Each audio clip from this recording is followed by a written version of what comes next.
Trainees are one of the more unique character types in Fire Emblem The Sacred Stones.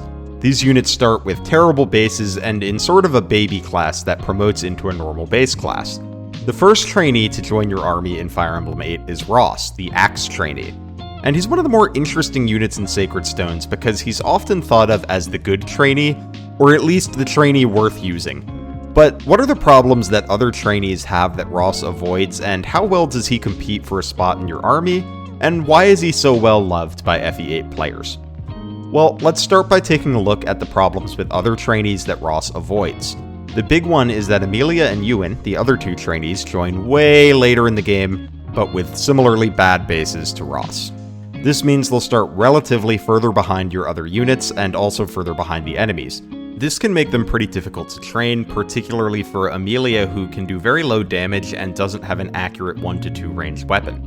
Ewan doesn't do a ton of damage, but at least he has an accurate fire tome that hits at 1-2 range and hits on enemy resistance. Ross has an easier time than both of them though, because he comes early in the game and he comes with a hatchet, which is an accurate but weak 1-2 range axe. Enemies are weak enough in the early game that Ross can use this to easily chip enemies or grab the last hit on a weakened enemy, which gives him a ton of EXP for the first 10 levels while he's in his trainee class. It also helps Ross that he joins before a bunch of good pre-promotes join later in the game, so you're at the part of the game where feeding kills to units is something that you're doing anyway. During the early game maps before the route split, you're going to be setting up kills for some units no matter what. It's just that Ross needs his kills set up for him a little harder compared to someone like Vanessa or Franz. Plus, enemies are so weak this early in the game that it's not that long before Ross can survive a hit or even manage to take down a weak enemy on his own. In Chapter 4, for example, there are enemies Ross can double. This is in stark contrast to the other trainees that join later in the game. By the time that they join, you have to slow down quite a bit to train them, and they need more training to catch up to your other units. Whereas Ross can promote out of his trainee class by Chapter 6 or 7, and doesn't really require you to slow down at all to make that happen. Another standout feature of Ross is that he has early access to the pirate class. Ross can be a pirate by Chapter 7, and we don't get another one until Dazla joins as the promoted version of the class. This means that for a time, Ross is the only unit that can access water walking and mountain walking. I'm a firm believer that in Sacred Stones you should pick your early investment targets based on what unique utility they provide.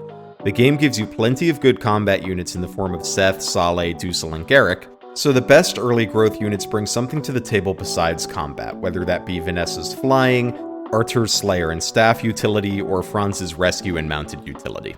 Ross's unique niche that he brings is water walking. Being easy to train relative to other trainees, coming online quicker, and having some unique utility makes Ross a more attractive option than other trainees.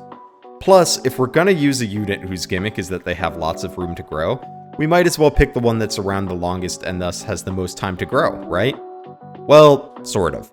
Let's look at each thing Ross brings to the table and see how valuable it is in the context of Sacred Stones. And let's start with water walking, because that's the most unique thing about Ross.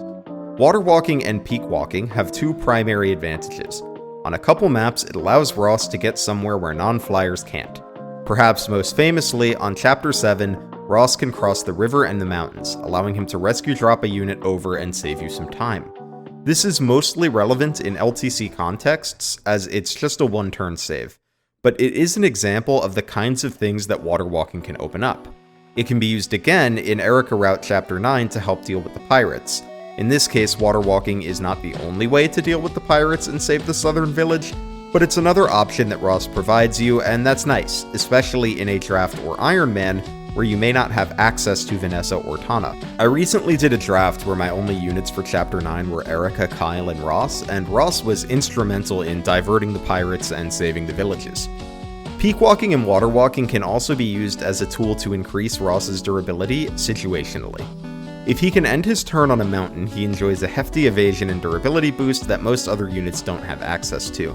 This is situational, and there's not always a mountain for him to stand on, and even when there is, there's not always combat to be done near the mountain. But being able to hop on a mountain for some extra evasion and durability can come in handy on occasion.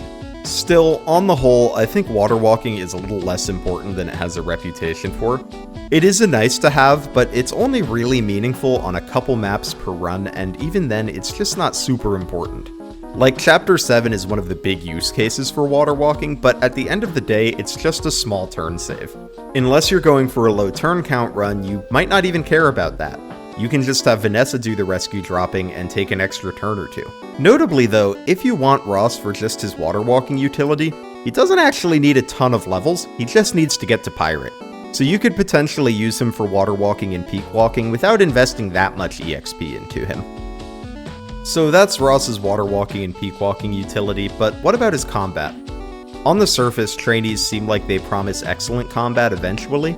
With their low bases and need for extra levels, you would expect that after training they would be some of the stronger units in your army, right? In practice though, this isn't the case. Let's have a look at Ross's stats.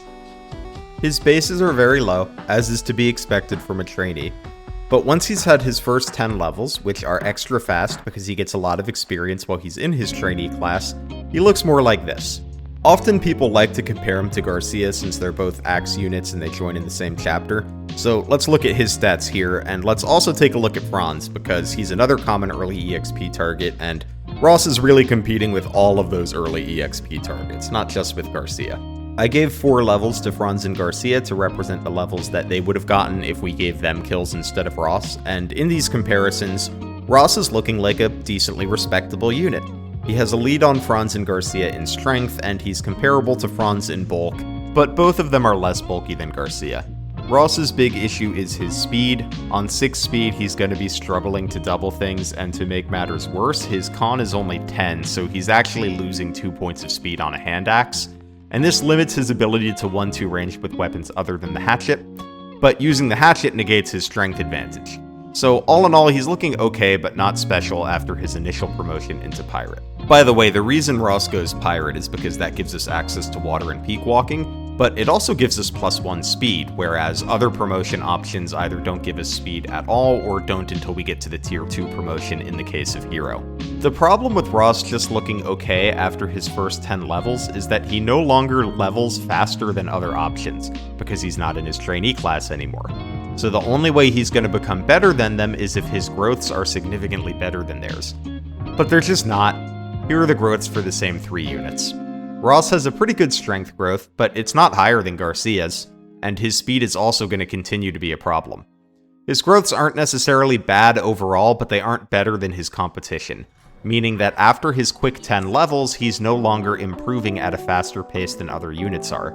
So if he doesn't look great after his initial 10 levels, he's not going to look that much better than those other units later unless we're doing something like tower grinding to 2020.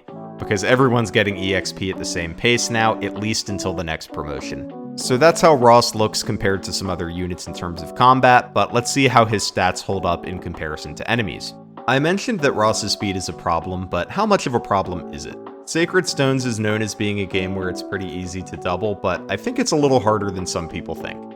Let's say Ross becomes a pirate just before Chapter 7. On average, the only enemies Ross can double on Chapter 7 then are soldiers and fighters if they roll down on speed. He even gets doubled by the mercenaries and the boss. He gets a little more speed from the Berserker promotion later on though, so let's fast forward to Chapter 11 Ephraim route and see how he looks there. If we take him to 10-10-1 at this point, he has an average of 10 speed. This is good enough to double the weaker enemies on this map, so Ross is going to do just fine against the Bonewalkers and Moguls. However, he'll fail to double any Gargoyles or Wights, and the Deathgoyle boss actually doubles him. This is pretty much the story of Ross. He can double and kill the weaker enemies, but he fails to double the most difficult enemies on most maps, and can even get doubled by the faster ones. This means that even with Garm, which provides +5 speed, Ross can often fail to double the fastest enemies because they're 3 to 5 points of speed ahead of him. This isn't necessarily an indictment of Ross. Kyle, Ford, and Franz also don't do great against faster, tough enemies like the Gargoyles, but those units bring horse utility to the table, so sometimes they can get somewhere where another unit can't. The point I'm making here is that Ross's combat is fairly unimpressive, so for him to be a good investment target, he has to have good utility to make up for that. To demonstrate a little further that his combat just isn't so special, we recruit another pretty just okay combat unit named Dazla in Chapter 11 of Ephraim Root as well. And a 10-1 Ross is surprisingly similar to a base level Dazla. Ross just has 1 point of speed and 1 point of strength on him, and Dazla actually has the higher speed growth, so over the next 10 levels that's going to even out. And that's about the level of combat Ross has. He's basically a Dazla that you have to work for, and that gives you early access to water and peak walking and can get the Garm a little bit earlier. All of this is to say, if you train Ross, you're going to get a little bit of combat out of him, but his claim to fame is really his early terrain walking ability. With that in mind, is it worth taking the time to train him? I would say it depends. Like I said earlier, when it comes down to training early units in Sacred Stones, it mostly comes down to what utility they bring to the table. Vanessa is great because she's a flyer, Arter's good in Erica route because of Slayer and staff utility.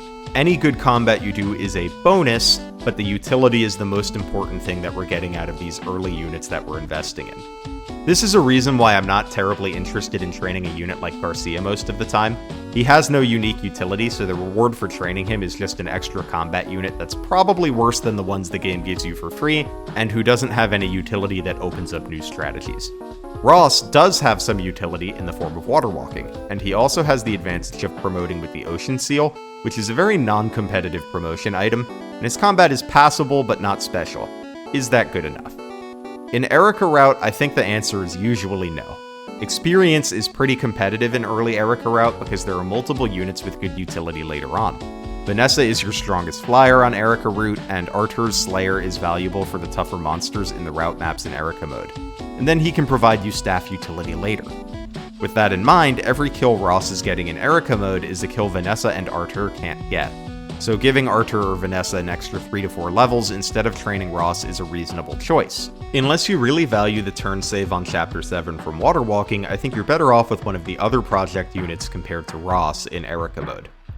In Ephraim route though, I think Ross has a better case to see investment. Vanessa's combat isn't as important since an early joining Cormag can do all the flyer combat jobs, and Vanessa can still rescue drop without getting any experience. Arter's Slayer also isn't as impressive in Ephraim route, so EXP just isn't as competitive in this mode, and Ross's peak and water walking start to look like a better investment. Even here, Ross is not the only possible target for leveling. Loot and Arter still provide good staff utility, for example, but I think it's a lot easier to get Ross his levels without sacrificing experience on more important units in Ephraim route. All in all, I think Ross's contributions ultimately add up to a D tier unit. In a faster context, his main role is a couple rescue drops over water or mountains, and in slower contexts, there's just nothing special about Ross's performance that really sticks out since he's not that great at combat. He's a much more interesting unit than most other D tiers though. With many of those other D tier units like Renak, they just don't do a whole lot, but Ross actually has some interesting unique utility, so you have to weigh that utility against what other early project units bring to the table, and also factor in his training arc and determine how much of a pain that is for you. I think part of why Ross is so popular and why I like using him is that he gives you the fun of a trainee unit, which is that 0 to hero story, but his training arc really isn't too bad. A lot of times people note that you have to baby Ross as a big negative for him, but I disagree on how much of a problem that is. You do have to baby him, but you have to baby him during the part of the game where almost everybody needs babying. We need to set up kills for him, but this is also true of Vanessa, Franz, and Arter. He does need to be helped a little more than they do, but not so much that it slows you down. So a lot of people mark his training arc as the reason you shouldn't use Ross, but I think the actual reason he's weaker is just that his unique utility isn't that valuable. If there were more opportunities where water walking was a big deal, he might be a good unit to use even with his training arc. So Ross is a weaker unit in Sacred Stones, but he sees use even in really fast Sacred Stones play because he has this unique utility in the form of early water walking, and his training arc is so much easier and quicker compared to other trainee units. But he still gives you the joy of training a unit from a 0 to being a competent member of your army. So I think he's a really cool design, even if that doesn't necessarily translate into being the most powerful unit.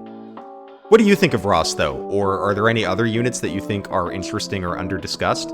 Let me know in the comments, or if you want to chat more about Fire Emblem, you'll find a link to the community Discord in the video description. Lastly, if you liked the video and you want to see more content like it, consider hitting the like or subscribe button so that you never miss an upload, and have yourself an awesome week.